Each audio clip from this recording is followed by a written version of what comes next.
Hello and welcome to Silver Cloud's presentation today on MDR, which is Managed Detection and Response. Modern problems require modern solutions. My name's Kevin Robertson. I'm the Security Director here at Silver Cloud, and today I'm going to take you through a very cost-effective way of enhancing your security posture for businesses and organizations, basically of all shapes and sizes. So I'm just going to pop my camera off so that we can focus on the presentation. Okay, so to start off, let's give a little bit of background into what I would class as the developing threat. So year on year, the number of cyber attacks essentially increases almost without fail. 50% of organizations globally have experienced, at least one attack that compromised either data or IT infrastructure in the last 12 months. And 77% of those attacks actually utilized exploits or fileless techniques. What we mean by that is something more advanced than the old school of here's a bit of malware, please run that on your computer, and then the threat actor's got whatever control he or she wanted. Nowadays it's more about exploits actually baked into or misconfigured in an application, or some kind of fileless technique where you're using or taking advantage of stuff built into the actual operating system. For example, on a Windows machine, there is a system called BitLocker. BitLocker can be used to encrypt disk drives and files, usually for good reason, so that no one can steal them. Now, an attacker can effectively reuse that technology and act as a bit of a ransomware type technique where they can encrypt your drive, for example. So there's been a big rise in nation-state sponsored hacking groups. Now, that on its own is obviously a concern, but the more prevalent factor there is actually in the people that then become copycats of that. So a nation-state sponsored hacking group can use a very complex attack chain, use complex malware and other files. All of those are typically preserved as remnants and then typically available to basically anybody with an internet connection to go and get, reuse, and package up. Things like tools that have been used by the CIA or the NSA in the past, for example, have been leaked through people like Edward Snowden. So all of their very advanced techniques are now, widely available for anybody to essentially use, and that's part of the issue. And a lot of the automated attacks and kind of malware as a service tools have now made what we would call file-based detection kind of obsolete. The way that most file-based detection works is it looks at a known list of bad files and tries to match a signature against that known list. And if it isn't on the list, then it's good to go. Now, what most files do now is when they're written to your machine, they're completely unique. They've been modified in such a way that they don't look like any other file that's ever existed before. So the previous detection methodology simply doesn't work. So a lot of people's first thoughts on a lot of these risks and how to kind of mitigate against them is to say, well, let's just offload the problem. If our infrastructure is the problem, let's put everything into the cloud. Now, going to the cloud has its merits. It can definitely add a lot of value, but it also carries with it a number of risks. And you don't have to look far. There's been a number of highly damaging cloud breaches and cloud-based attacks over the last 12 to 18 months to some very high-profile organizations, Slack, Uber, PayPal, to name a few. One of the good things about the cloud is that networking is typically simple and effective. So the pro of that is everything can talk to everything by default, but the con to that is the exact same thing. Typically, when you spin up cloud infrastructure, especially as a small to medium enterprise, you will put everything into a single network. It will all talk to each other. Any compromise on one endpoint essentially becomes a compromise on another. Identity and access management, or IAM, I've referred to it here as a bit of a Jekyll and Hyde situation. It's designed and well-intentioned to reduce your risk in terms of it gives you a framework to restrict access based on role, based on privileges, based on the need to know information, and the need to do certain administrative functions. But part of the curse of that is it's actually a very complex kind of minefield. So what ends up happening is a lot of people just make, every IT engineer a global admin by default. You'll have people in maybe sales teams or HR teams that need to do one or two functions. Trying to figure out how to restrict that access is a bit difficult, so they also might become an admin. And that's kind of the privilege creep that's all too common in public cloud, simply because proper configuration of that can be a full-time job for a large enterprise, but SMEs simply can't obviously afford to have someone just looking at that. Whereas with traditional methods, Active Directory on-prem, the concept of security groups and access to certain file shares was super well understood and became just part of a normal day-to-day operations. I don't see that as being translated to public cloud so far, at least. So a lot of the legacy products out there have some pretty serious ramifications. Been a bit blasé on this slide and possibly a bit of a doomsday merchant, but you have traditional antivirus, which now no longer detects threats on the endpoint. You've got a traditional firewall, which doesn't really block any more threats at the perimeter anymore, because a lot of organizations don't have a perimeter. They put everything in their cloud, highly available, trying to protect an old-fashioned single data center with one circuit in and out just isn't where people are at. And the concept of an isolated network, so you've got to come into the office to access a server which sits on the same network. We've got all those security layers on the perimeter, security layers on people getting into the building. Again, that doesn't exist. With the rise of cloud-based technologies, with the rise of remote working, everybody essentially wants to have access to their work environment from anywhere, and a lot of the times from any device. The rise of bring your own device or use your personal laptop, personal mobile has gone up significantly in the last 3 to 5 years, and that's only going to increase. We will likely get to a stage where the concept of a company device being the only thing to access the company network will be, relegated to the realms of defense and critical national infrastructure. Most organizations just simply won't function that way. So what's the solution then? So the solution is quite simple. You're a FTSE 100 enterprise. You've got hundreds of millions of pounds in the budget. So you just build a security program, hire 10 to 15 people to man your internal 24/7 security operations center. You go and get a bunch of enterprise agreements with a bunch of leading vendors, and you get some consultants in to develop and manage and operate the whole package yourself. Easy, right? Now, for everybody else that doesn't have those hundreds of millions in their IT and their cybersecurity budget, what do you do? Well, the only realistic option is to find a security partner and outsource it.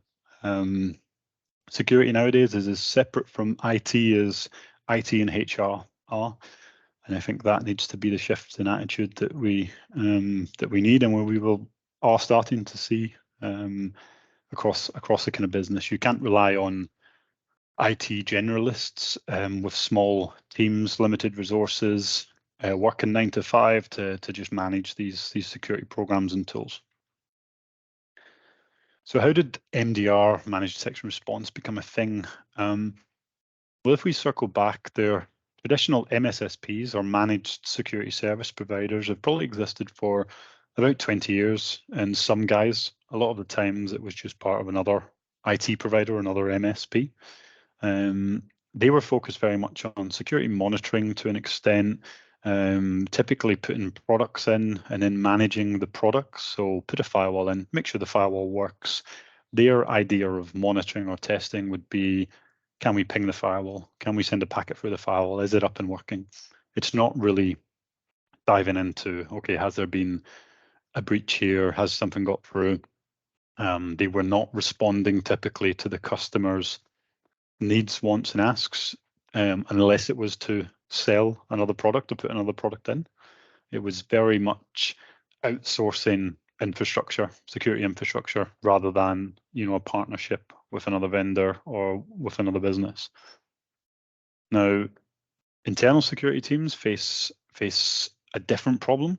Often an internal team will get budget to go and buy products, buy tools, look at those big, flashy sort of marketing slogans from some of the leading vendors. So they'll go and get the product. They'll get a product like a EDR, an endpoint detection response product, or a SIM, a security information event management, and then be left to their own devices. They didn't have the skills to extract the full value. There was not a bespoke 6 months training program put in place to become effectively a security operations center analyst.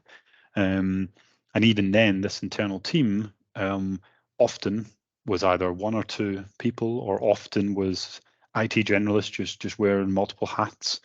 It was not a bespoke or planned out solution to a problem. Now, the difference between outsourcing infrastructure or insourcing a product that doesn't work is that a proper managed detection response solution obviously requires that full visibility into the entire network, into the entire endpoint. It requires detection methodologies that go beyond sort of the regular approach. So it's not just looking at files, it's not just opening ports and firewalls, it's not just checking emails for bad links. It's going a little bit deeper. It's looking at intent. It's tying together multiple low scale events. A small alert on a firewall is on its own is nothing, but if it's a small alert on the firewall, a small alert on the endpoint, a small alert in cloud, and then a small alert from a data exfiltration thing, all of a sudden 4 small alerts becomes a pretty major thing.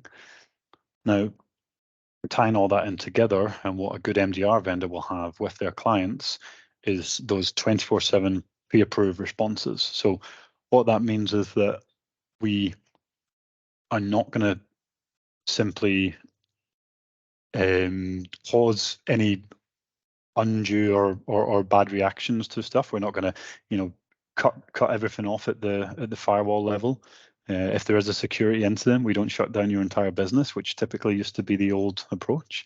What we'll have is these pre-canned responses that we're going to do based on different incident types. So if there's an infected endpoint with, say, ransomware or some other kind of malware, we've got the authority to act on your behalf, even if it's 3 a.m. on a Sunday morning, to isolate that endpoint, make sure that it doesn't spread any further, and then start that full incident response process.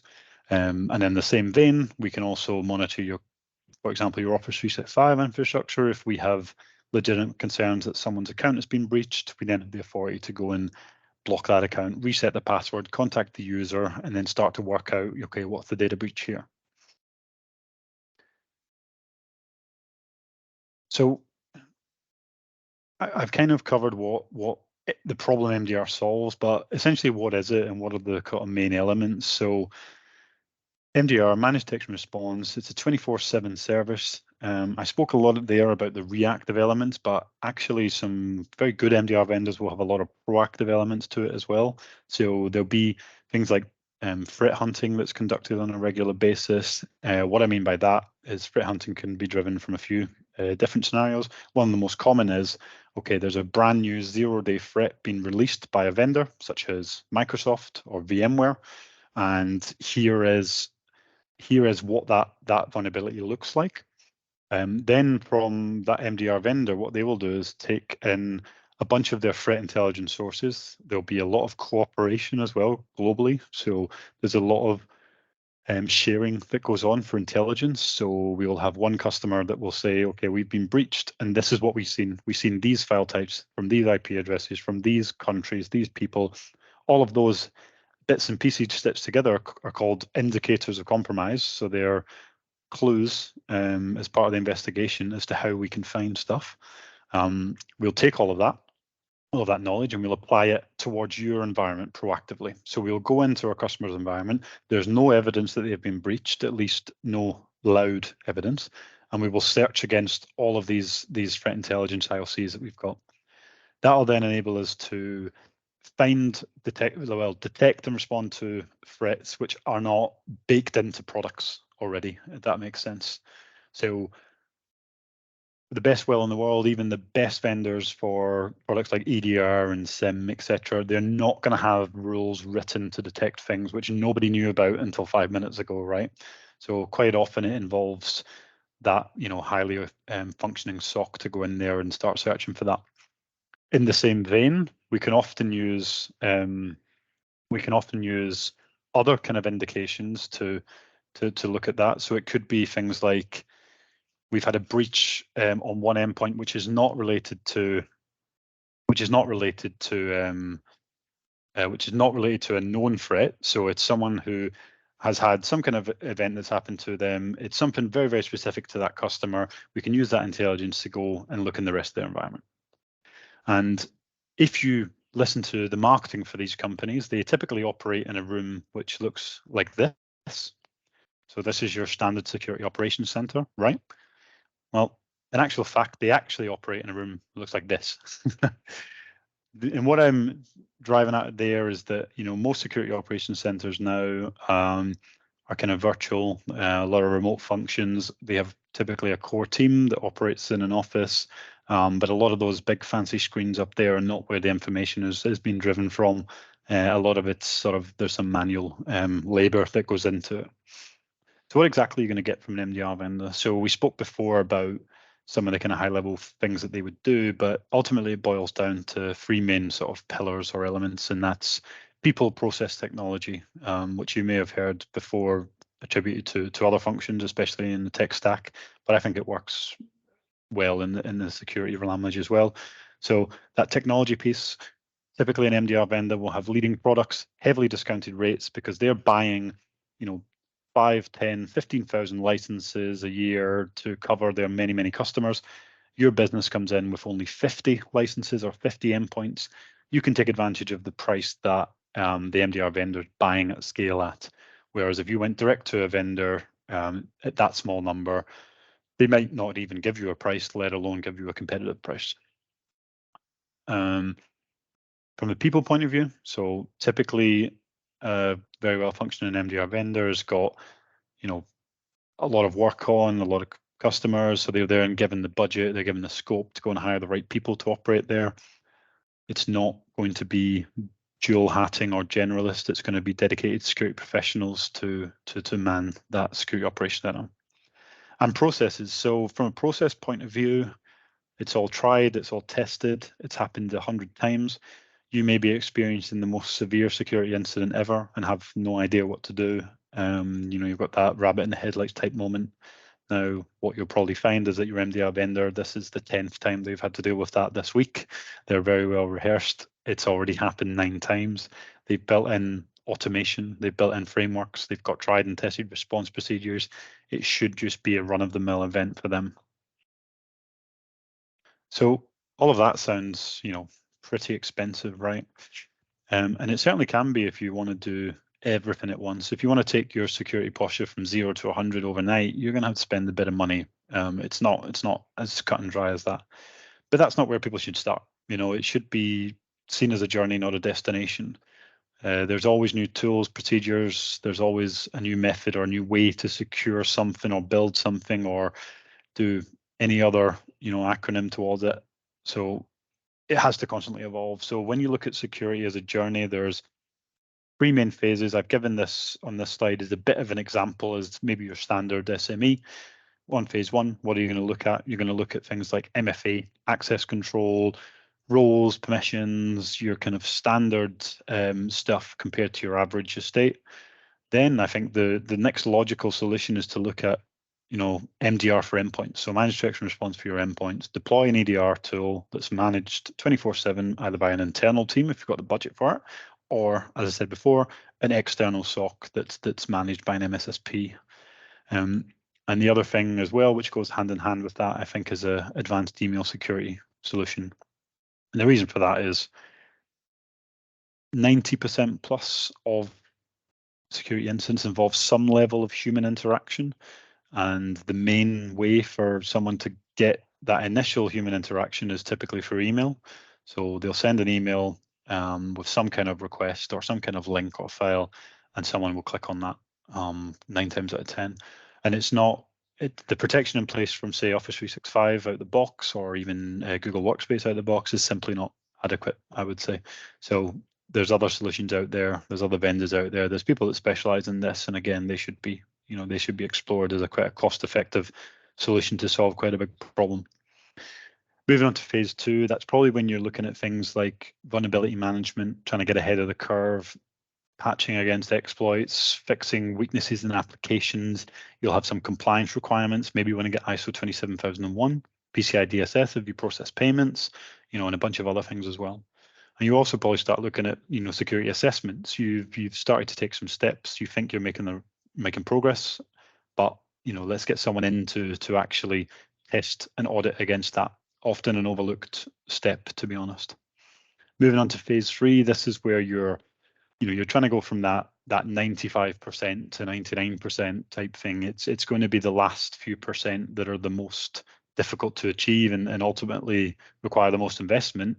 But as a mature organization, there's a lot that can be gained, at this stage. So putting in some kind of security analytics platform or SIM, as it kind of is historically called, you might want to look at cloud security posture management if you are quite heavily on public cloud.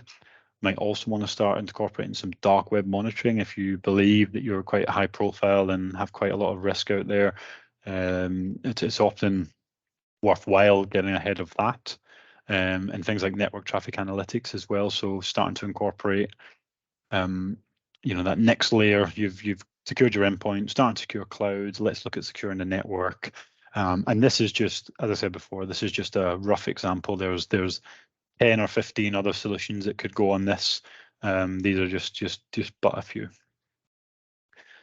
So that's pretty much wrapping up the presentation. I think I did that in about 25 minutes, which isn't bad.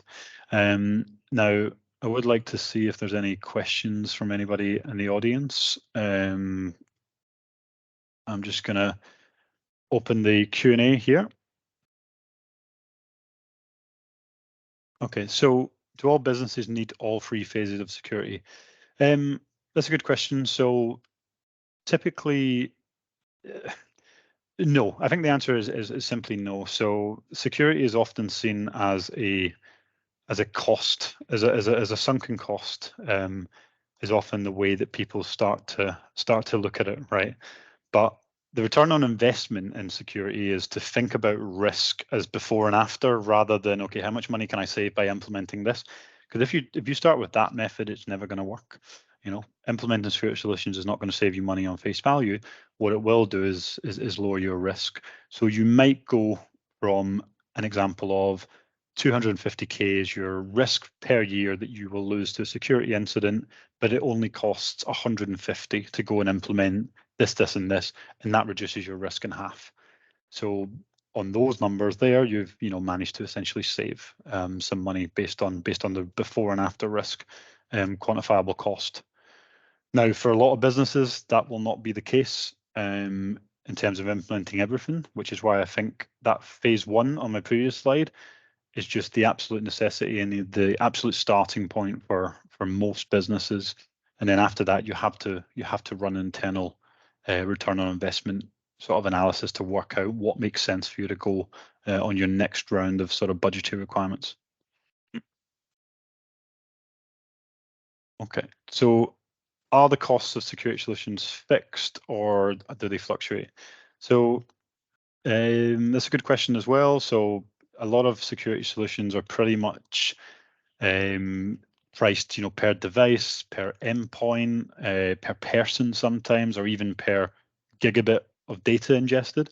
There's a lot of ways that can look. You'll get different prices for different vendors, but typically you can agree an upfront cost, or at least a cost that's associated with a certain number of users. If you purchase something at 100 users or 100 devices and add 50 users or 50 devices, naturally your bill will likely go up. Some tools are easy to price, some are a bit more difficult. Something like Microsoft Sentinel, well, it's a very effective and powerful product, it can be quite difficult to estimate your usage because it's going to be based on ingestion, so based on events per second or gigabit per day. So it will fluctuate month on month. Your spend will not be the same if you go down that route. Again, that's something that can be a benefit of going with an MSSP or an MDR vendor. They might give you, a blanket rate that doesn't change or only fluctuates by so much. And on the other side, for their bottom ends, typically they will either just, take the loss or make more margin on certain customers, depending on how it all works out. But normally that averages out across the board. So in terms of how much would a data breach cost generally, and what could it look like? Okay, that's a good question. So when we talk about data breaches, a lot of people think, erroneously, I would say, that they don't have any valuable data. No one is going to want to steal my data type thing. But that it doesn't really matter. You are right. If you run a small business in the north of Glasgow, that maybe you're a garage and you deal with 100 customers a day, who email in, who phone in, etc. Who really wants those people's information? Now, you're right that probably there's not much motivation there, but what the motivation is that under GDPR regulations that are enforced by the ICO, you have to protect personal identifiable information. Now, you might not know that as the person that runs that garage, but the threat actors certainly do. So they will often get access to that data and hold it to ransom, otherwise they'll disclose it. If they disclose that data, then you can be fined from the ICO a significant amount of money. So as an example, you could be a large organization that turns over £1 billion a year. You could have a breach that results in your entire customer database being leaked. The ICO could fine you 1 or 2% of turnover, so not profit, of turnover, and that would result in obviously 10 to 20 million pound cost just there. Then what could transpire is that all of those customers that have lost that data quite obviously will not be happy about that. So then a class action suit could come. So a class action suit from a legal firm, which could cost even more than the initial ICO fines were. And that's where a lot of people make a mistake. They think we don't have any sensitive data. We don't have source code that people are going to steal or anything like that. But a lot of the time, they just want your personally identifiable information that they can hold to ransom. Do you think using an MDR vendor is useful for small businesses? Yes, actually, I think MDR is one of the best solutions for small businesses. And the reason why I say that is it's one of the most cost-effective, proactive solutions that you can put in. A lot of the time, small vendors will think of doing some of the compliance schemes, or they'll get a security consultant in. That security consultant will charge them a fortune to tell them what to do. Whereas the money that they spend on 2 weeks worth of consultancy could be spent on an MDR solution for an entire year, for example. And that's often, better bang for your buck. Now, the reason why, especially I would say in the UK, it's not more forcibly pushed, is that MDR as a concept is only between 5 and 10 years old.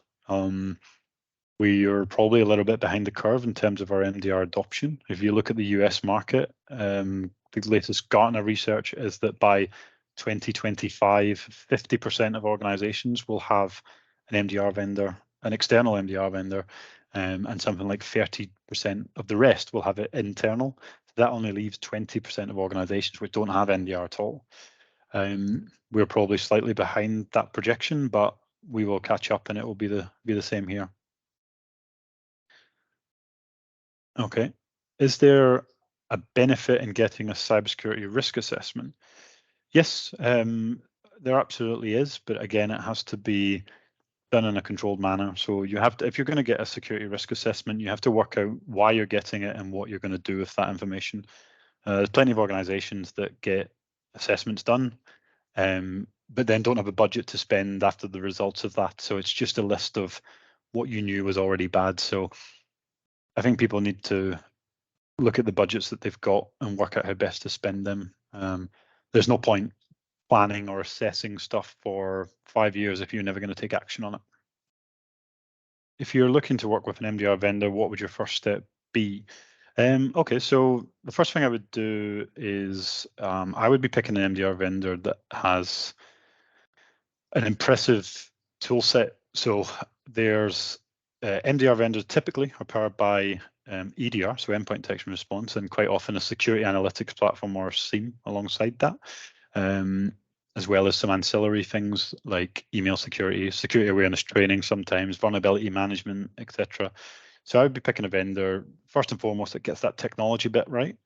Because for me, MDR vendors that choose good technology typically means they've got good people in there, they've got good processes, they've got a journey that they want to go on.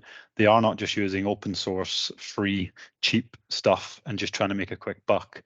For me, it tells they've got a bit of a strategic sort of vision. So I'd be looking at vendors that are partnering with leading products. So in the EDR space, there's things like CrowdStrike, SentinelOne, Microsoft Defender, those kind of vendors I'd be looking at. Okay. All right. I think that's all the questions. So yeah, I'd just like to thank everybody for tuning in. As I said at the start, my name is Kevin Robertson. I'm the security director here at Silver Cloud. I can be found on LinkedIn, or I'm sure you can also email in at hello@silvercloud.co.uk if you need any more advice or just fancy a chat. So, yep, thanks very much. Have a good day.